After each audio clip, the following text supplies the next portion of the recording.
So today I'm going to be talking about funding and resources for teachers in the public school system. I work as a substitute teacher. I've worked as a sub full-time for about a year and a half. I now work part-time as a sub. In my time working as a sub, I've noticed a lot of problems that have arisen from lack of funding. Lack of funding and resources in schools results in a lower number of employees, poor student environments, and so much more.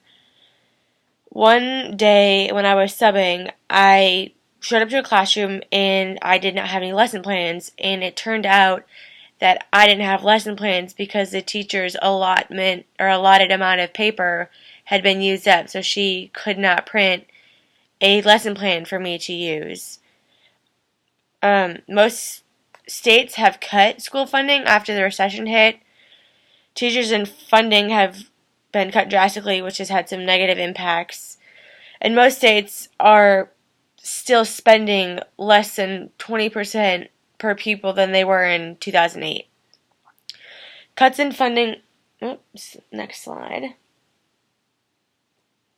Cuts in school funding have ultimately led to a decrease in the number of teachers in the schools. Teachers aren't making enough money to live, not even comfortably, just to be able to afford basic necessities, and because funding has gone so low, and teachers are not making enough to support their families, which results them in needing to find different jobs. After the recession hit and school funding was cut drastically, the pupil to teacher ratio increased from 15.3 to 1 teacher in 2008 to 21 students to 1 teacher in 2012, which has drastic impacts on how the classroom is run. The teacher now has more students in the classroom. It's going to be requiring more resources with even less funds available. Cuts in funding have affected the classroom directly. There are less class materials for the students. There's little to no technology available. The out-of-school experiences are one of the first things to go, and other resources such as after-school activities, after-school and before-care programs, classroom lunches.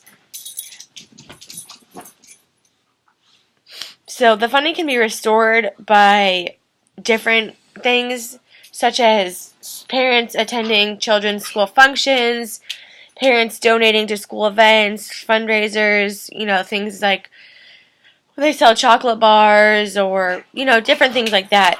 Parents can also help with funding cuts by sending in extra school supplies at the beginning of the year.